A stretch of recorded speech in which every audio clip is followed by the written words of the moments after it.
Fetal alcohol syndrome is 100% preventable, but also 100% incurable.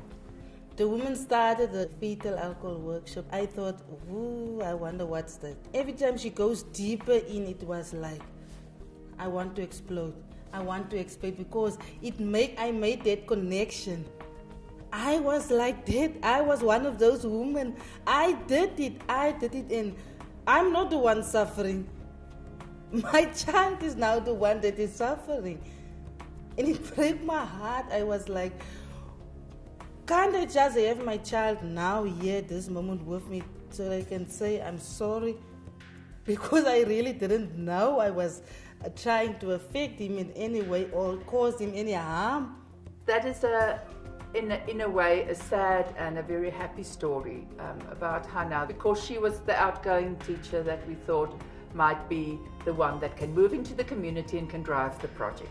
And once she was there, she realized that she might be the mother who gave the legacy of a learning disability to her child. That was devastation that you could see on her face that day. The sadness of knowing there's nothing she can do about that now. But Hannah is the kind of person that actually bounced back and said, okay, now what do I do to see that my child gets the best he can?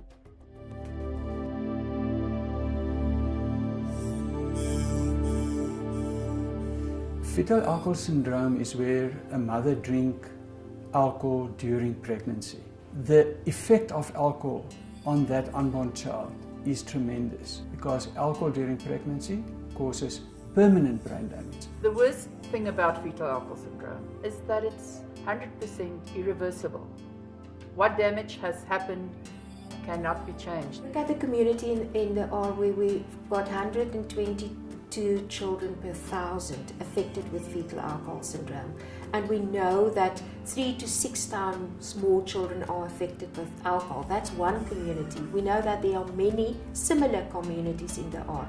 We can just imagine what the effect of that is on our educational system, the educational outcome, and the economy of our country. A lot of women in South Africa don't know about the harmful effects of fetal alcohol syndrome, and therefore it's for us extremely important to get the message across that no alcohol is safe during pregnancy. No, and they're very shocked when they really realize that the legacy they leave for their children is one of destruction. In South Africa, certainly in the health sector, most of our resources and funding is going into the prevention and the management of HIV/AIDS, and there are no government programs for the prevention or the management of fetal alcohol syndrome. We cannot turn a blind eye anymore, and we have to get involved to such an extent that you look at a child and you wonder whether this child will ever get to his full potential, will grow to his full potential. And every child needs that chance to really become somebody and not being deprived of that even in the fetus stage.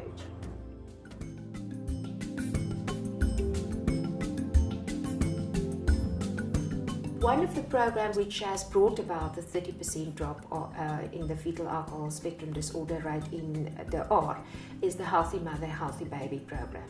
It's in line with the World Health Organization's Saving Mother, Saving Baby program, where we invite all pregnant women in the community to register for this program so that we can assess their risk and then according to that develop brief motivational interventions and support them during their pregnancy, not to drink or not to have risky behavior. People feel safe because they're all participating in the program, so there's no stigmatization of, you abusing alcohol and I'm not, because we're going through this same process, and they actually form like a buddy system where they support each other as well. You must have a holistic view on community development, and that is exactly what Hope in South Africa is doing in the Richmond, Colesberg, the R areas. They not only focus, say for instance, on HIV and AIDS or on fetal alcohol syndrome, they really look into developing that whole community. It's very important to have community support, and therefore the whole community must be knowledgeable about FAS. And it's important for the mother to stand up and take the responsibility, for her baby. Once we identified a mother, we go through the whole process of her pregnancy with her. We give her a manual which shows her week by week how the fetus develops. That gives her some understanding of what is happening inside her and some bond with the unborn baby.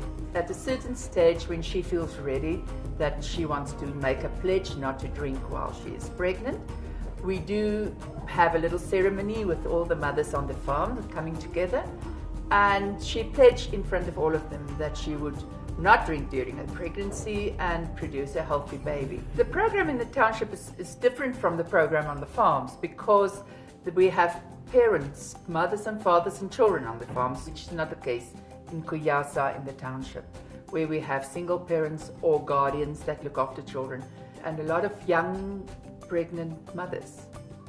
So Lulu is the worker in the township. She is very energetic and she's got a feel for her community. She loves her community. She's Xhosa speaking as well, and she's accepted by her community. The workers in the township, they're about 5. They have a play. They wrote the play themselves, and they acted out in very small venues, in a lounge of a house or outside the front door. And there's a woman having a shebeen who sells alcohol to pregnant women. So the FAS worker would come up to the women and tell them about what is happening to their fetus they're carrying and how harmful it is actually to drink while you're pregnant. The one woman ignores that and she keeps on drinking while the other one stops immediately. After their pregnancy, they go to the clinic where the sister then have a look at the babies and see that the one is a nice healthy baby and big and doing well, while the other baby is very small and crying a lot. And the mother is very sorry that she actually was drinking, because she's then told that her child has got FAS and it's 100% irreversible, and that she will have to look after this child for the rest of her life. They do make it fun, they do make it understandable for the community. It's part of what they know, it's part of their life. So they understand and they know exactly what they're talking about. So I think it's a very strong message, bringing it to them that way.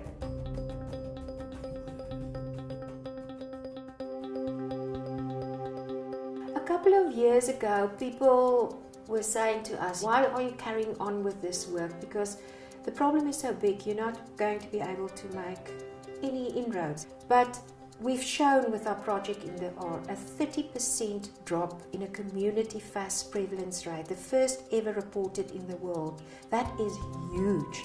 And if a small NGO like us can do that, to get the community to buy into a project and to buy into these concepts, then it can be done. Fosfax has the dream and the vision of children being born without fetal alcohol syndrome. We've seen the results, we've seen the mothers coming forward and pledged not to drink during pregnancy. When there's more people involved, more people knowing about the message, then we can spread the message faster. Not me alone doing the spreading, but more people trying to spread the message faster so that more women can hear it. The faster the better. I thought so. We come back and we are committed.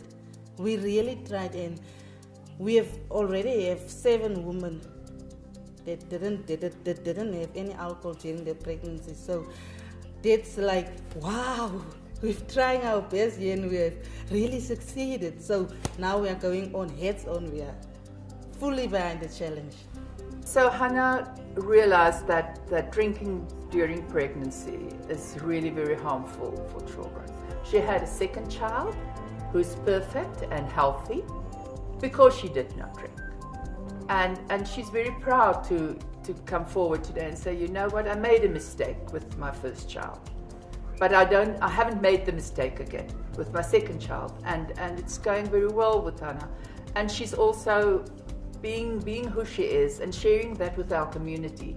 She's been one of the leaders in really spreading the message to the rest of the women in the community. Wow, it's like, I've really saved someone. It's like incredible. You can't believe it. You feel like this is a life that I just helped save.